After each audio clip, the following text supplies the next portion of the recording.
Okay, today we're going to be going over an intro to functions. We can't really talk about functions until we describe a relation. It says a relation is a connection between two sets. Relations can be represented by a set of ordered pairs or coordinates. Okay, just know that a relationship is just connecting two different sets, and we'll show you what that looks like in a little bit. More importantly, though, we're going to go over the next one. The next vocabulary word is the word domain. That one is going to be way more important for us. It says the domain of a relation is the set of all the first coordinates, which in this case are going to be our x values or our x coordinates. So all the x values, or the first part, is going to represent the domain.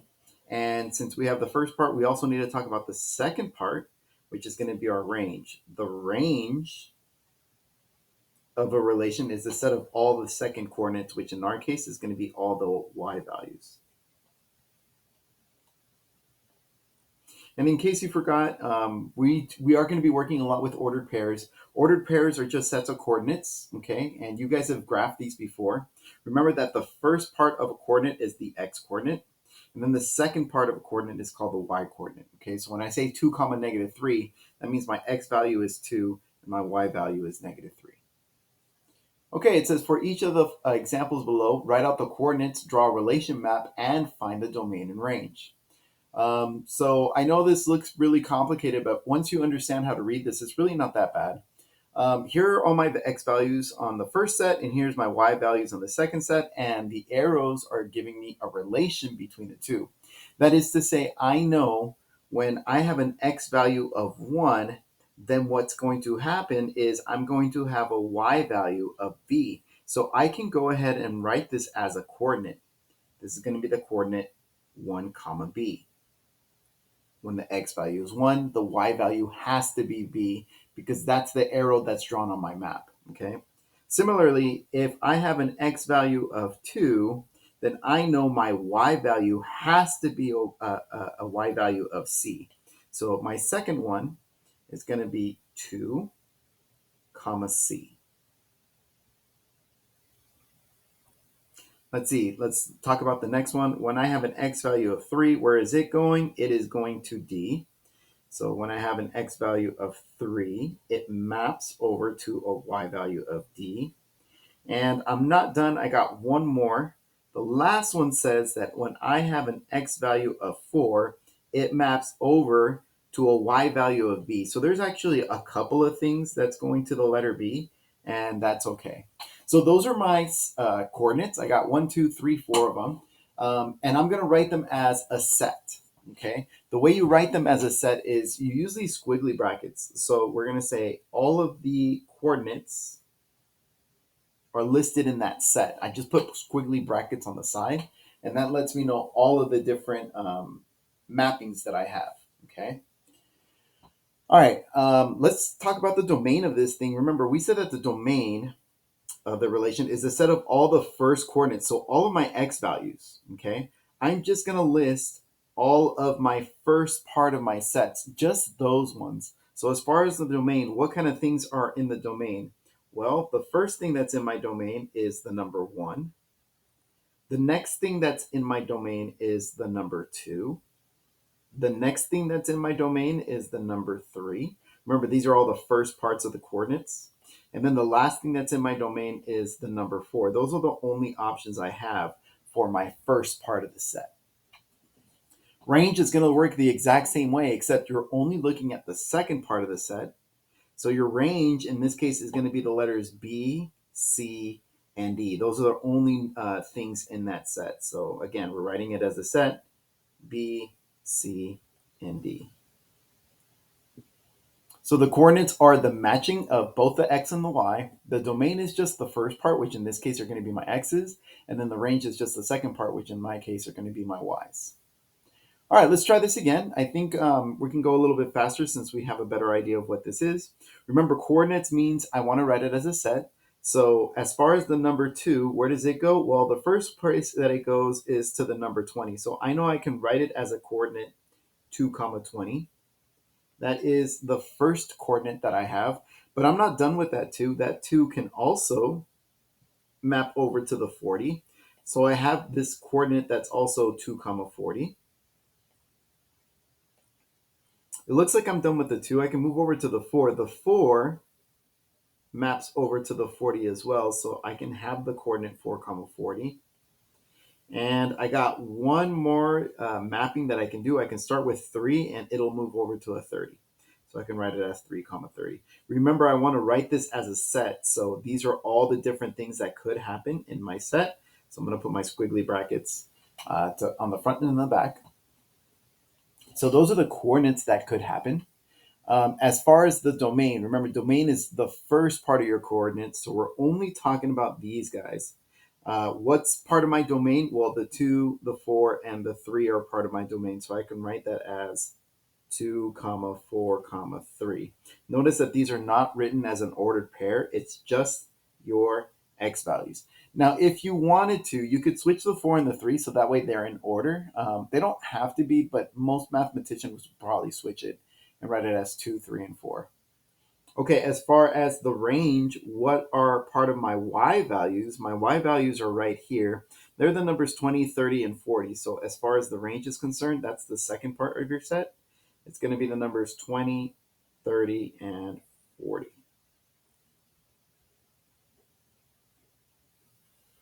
All right, this one's kind of different because they didn't give me a map, but they did give me the coordinates. So these are going to tell me, first of all, what's the first thing, what's the second thing, and then it also tells me how they map. So, for example, I know for sure that Mark maps over to the color orange. So I don't know what my full set is, but I do know that Mark is going to map to the color orange.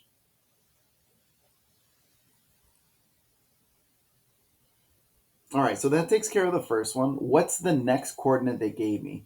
The next thing they tell me is that Chris is going to map to the color red. So I know on the left, I'm going to start with Chris, and I'm going to have an arrow that goes to the color red.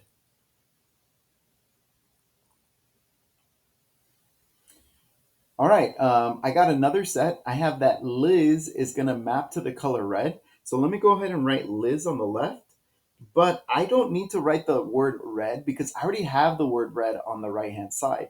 So in order to kind of shortcut this, I'm just going to say Liz also maps to the color red.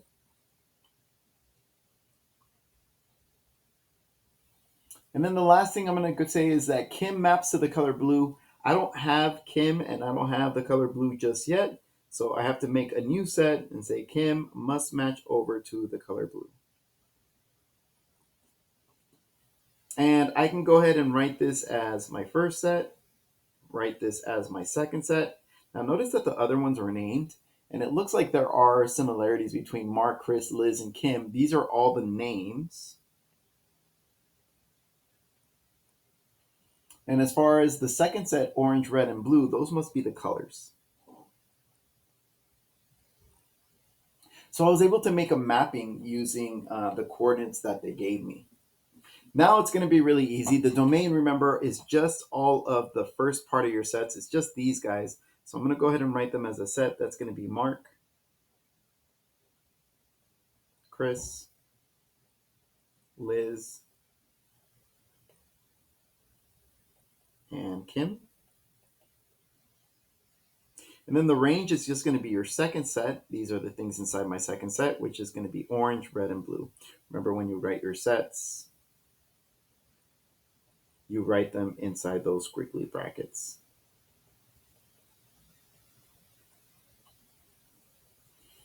All right, so hopefully that makes sense as far as what domain and range is and how to set these things up.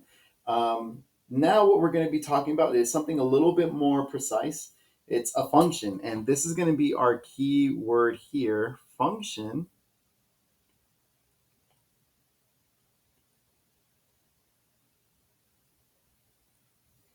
Is a relation that assigns each value in the domain exactly one value in the range.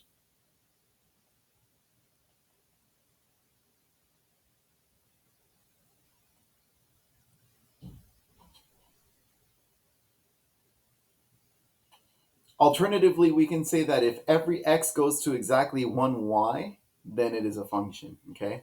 So what that's saying, guys, is every time I look at the an x value, right, the one on the left hand side, it can only go to one thing on the right. It cannot go to multiple things. All right. So let's take a look at each one. It says determine whether the relations above are functions. Take a look at example number one. It's either a function or is not a function because the best way I like to think about it is if the buttons on the left, if the numbers if the items on the left are like buttons, like I know exactly where that's going to go. So if I press the number one button, do I know exactly where it's going to go? The answer is yes, it's going to go to B. If I press the number two button, do I know exactly where it's going to go? The answer is yes, it's going to go to C. If I press the number three button, do I know where it's going to go? The answer is yes, it's going to go to D. And here's where students get a little confused. If I press the number four button, do you know where that's going to go? I do. I know it's going to go exactly to B. It doesn't matter that one goes to B because I know one is going to go to B. And I also know that four is going to go to B. So when I press the button on the left, do I know where it's going to go to the right? So because every single one of those, I knew exactly where they were going to go, then this is a function. Every input has exactly one output. Okay. So I'm going to write that example number one is a function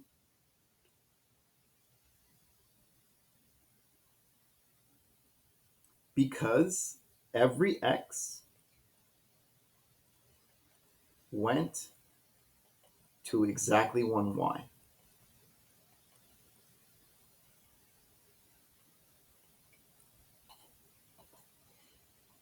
All right, let's take a look at number two. On number two, I'm going to do the same thing. I'm going to use like my button example, right? So let me go ahead and press the number two button. If I press the number two button, do I know exactly where that's going to go? I don't know if I press the number two, if that's going to go to 20 or if it's going to go to 40. So, like, if this was a vending machine and I press the number two, I don't know if I'm going to get a 20 or if I'm going to get a 40. And in that case, it is not a function. We have this input of two that's going to two different outputs, or we have an x that's going to two different y's. So let's go ahead and write that this is not going to be a function.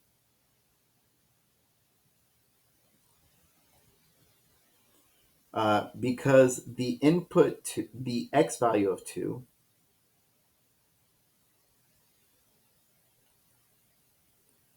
goes to two y values. I can't have that. Remember, it says it's a function if every x goes exactly to one y. I just found an x that goes to two different y values, and that makes it not a function. All right, let's take a look at number three. Again, I'm going to map from left to right. If I press the mark button, do I know where it's going to go? Yep, it's going to go to orange. If I press the Chris button, do I know where it's going to go? Yep, it's going to go to red and only red. If I press the Liz button, do I know where it's going to go? Yep, it's going to go to red and only red. And if I press the Kim button, do I know where it's going to go? Yep, it's going to go to blue. So again, it doesn't matter that Chris goes to red and that Liz goes to red. What matters is that Liz only goes to red and it doesn't go to blue. This would mess it up, okay? If Liz had two different colors she's mapping to. But two things mapping to the same color, that's okay. So we're going to say this is a function because again, every single x value went to exactly 1y.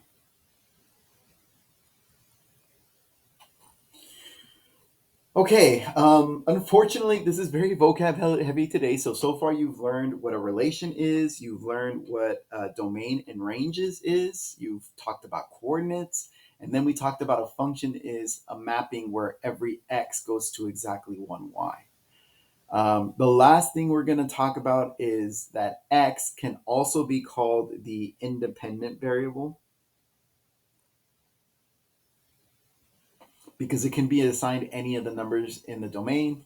And we also know that y is called the dependent variable because its value depends on x. Okay, so when I talk about independent variables or inputs, I'm talking about x's.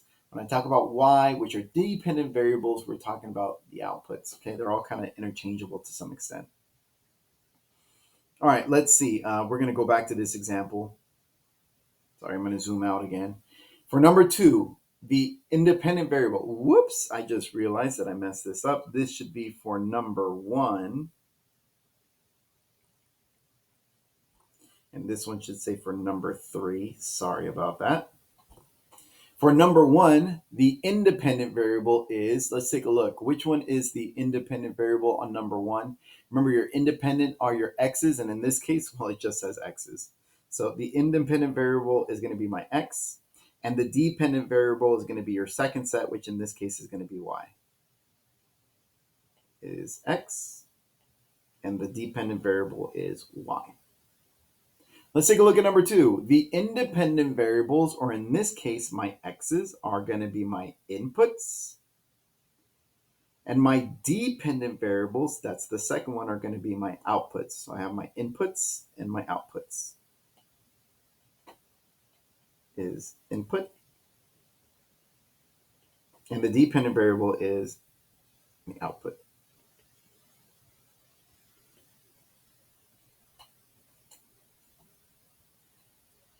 Okay, last one for number 3, the independent variables. In this case, my independent variables are going to be these ones, which are the names. And my dependent variables are going to be this one, which is going to be the colors.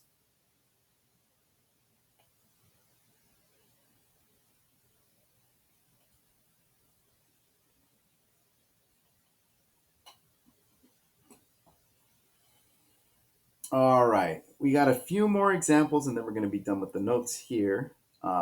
It's going to go way faster than what it looks like. All right, let's go ahead and draw a map. I got 4, -5, 6, 0, 0, -5, and 4, 0.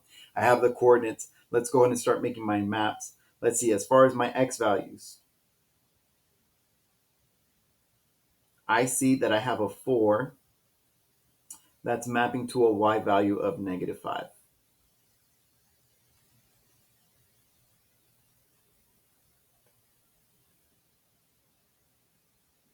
I'm done with the first one. I also see that I have an x value of 6 that's mapping to a y value of 0.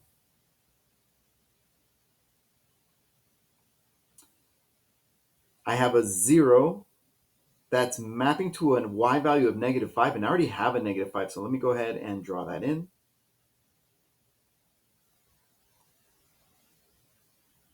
And I have a 4 that's mapping to a 0, so 4 is going to map over to 0 like this.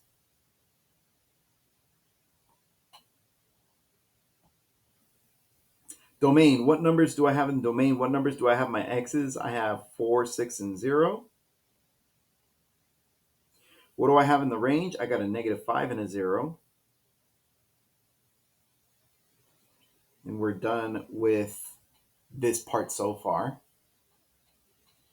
Here, it's the same thing. Just understand that that we can draw our own arrows. The only other weird thing is that they have 5 mapping to 0 and 1 mapping to 0. But that's okay. We know that 4 goes to 1.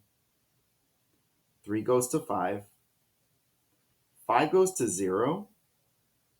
And technically, I could have done like 1 goes to the top 0 like this, just so you have an idea of what's happening, okay?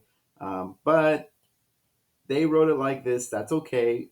It means the exact same thing. You do not need to write that 0 twice. You could have done an arrow going to the first 0. As far as the coordinates are concerned, because they're written like this is going to be pretty easy. I got the first coordinate, which is 4, 1, the second coordinate, which is 3, 5, the third coordinate, which is 5, 0, and the last coordinate, which is 1, 0. What's in the domain? Remember that in the domain, these are all the x values. I got a 4, a 3, a 5, and a 1.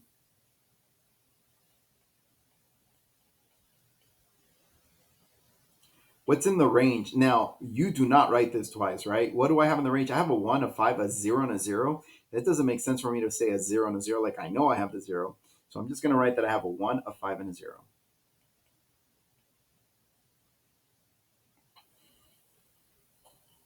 All right, last one. I have this set written right here. Let's see. I got 4 mapping to 5.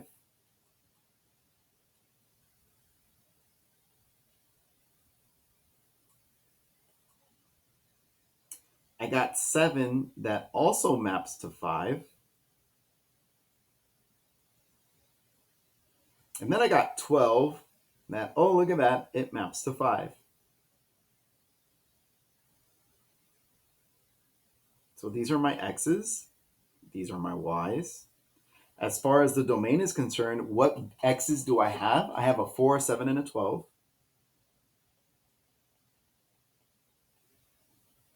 As far as the range, what y's do I have? I only have the number 5 as my y value. All right, let's take a look at number 4. Determine whether these relations are functions. Number 4. Number 4, if I press the 4 button, where is it going? It's going to -5 and it's going to 0.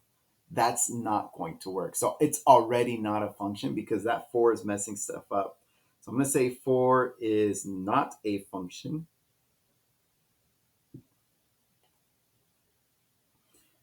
because the x value of 4 maps to 2 y values. And we cannot have that. Number 5, let's see. Do I know where 4 is going? I know 4 goes to 1. Okay. I know 3 goes to 5. Okay. I know 5 goes to 0. Okay. I know 1 also goes to 0, but 1 is going to 0. I know where 1 is going to go. It's only going to go to 0. So this is going to be okay. We're going to say that this is a function because every x value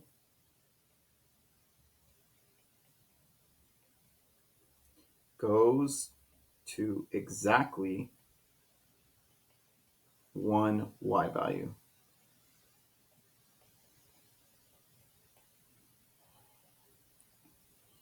All right, and then last one here. Is this a function? Let's see. I got 4. Do I know where 4 is going to go? Yep, it's going to go to 5. Do I know where 7 is going to go? Yep, it's going to go to 5. Do I know where 12 is going to go? Yep, it's going to go to 5. And that is okay, right? I'm okay. As long as I know where they're going, it doesn't matter that they're all going to the same spot. That's okay. So this is going to be a function for the exact same reason as the previous one. It is a function because every x value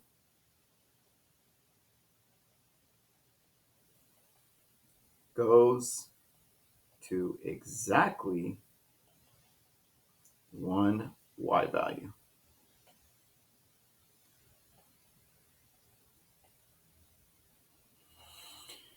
All right, we're down to the last few examples, and honestly, I love this last part. It's really easy for students to understand this, so hopefully it's easy for you as well. It says the vertical line test is a quick way to determine whether or not a graph represents a function. Um, it states that a graph represents a function if every vertical line touches the graph at most once. At most one time.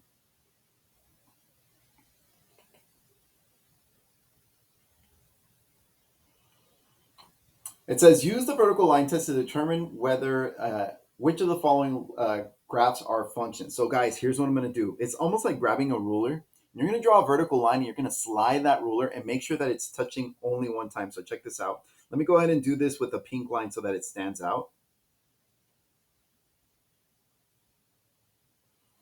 And right now, where is it touching or how many times is it touching? Well, this thing is touching only one time. I'm going to do this in a color that stands out. I'll do it in green. It is touching right there. You see how it's only touching one time? That's great, but it has to work all the time. So let me go ahead and take that line and let me move it. So like if I were to move that vertical line here, is it touching exactly one time? Yeah, it's only touching there. It's only touching there. It's only touching there. It's only, you see how this is only touching that green dot one time? Then this is a function because the vertical line test says as long as it touches at most one time. It's okay if it doesn't touch it. It's okay if it touches it once. But if you touch it twice or more, then it is no longer a function. So let me go ahead and draw a couple more. I'm going to draw another one here and here just because I showed you that those vertical lines exist. Doesn't matter where I draw my vertical line, it's only touching one time. So I'm going to write, yes, it passes the vertical line test.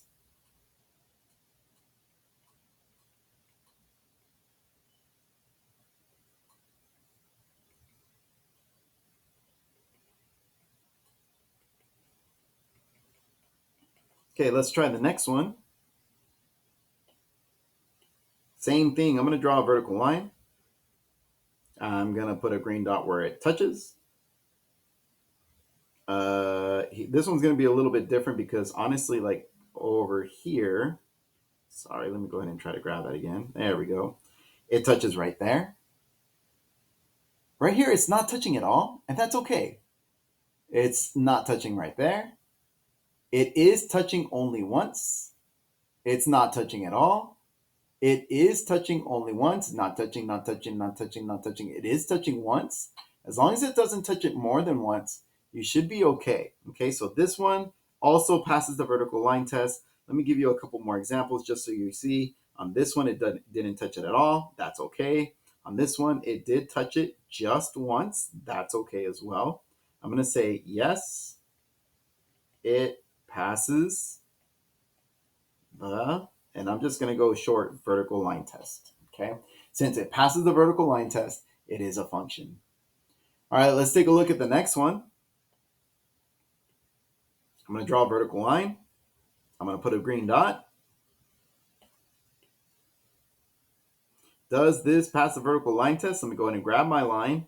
Oh, look at that. That looks good. It's only touching once.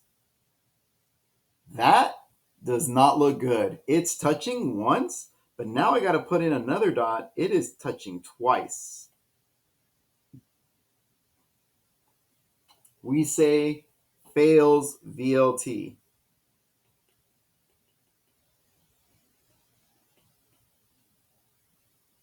So we're going to say not a function. Soon as you see one spot where it fails, that's it. It's no longer a function. We got one x value going to two different y values, and we cannot have that. Okay. All right. Let's try this again.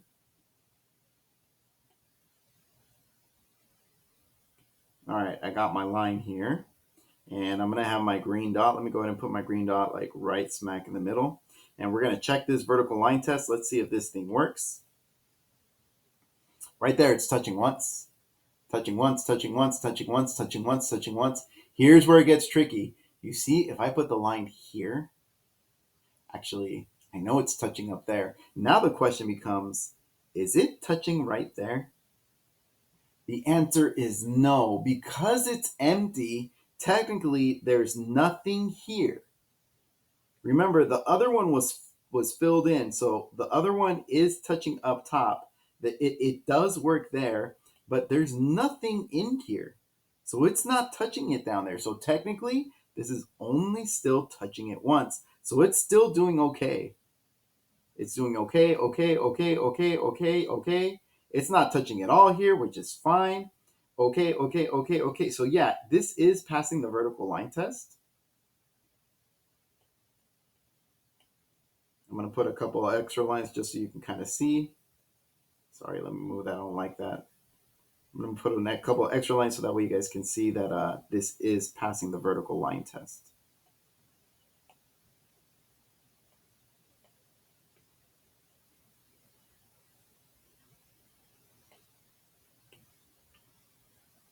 So I'm going to say, yes, it is a function. It passes VLT.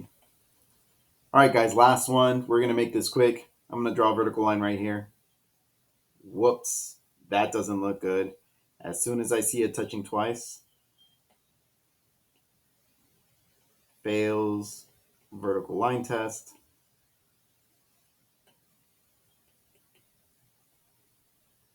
Not a function. All right. Sorry for the long video. That's all I have for today. If you have any questions, as always, feel free to ask.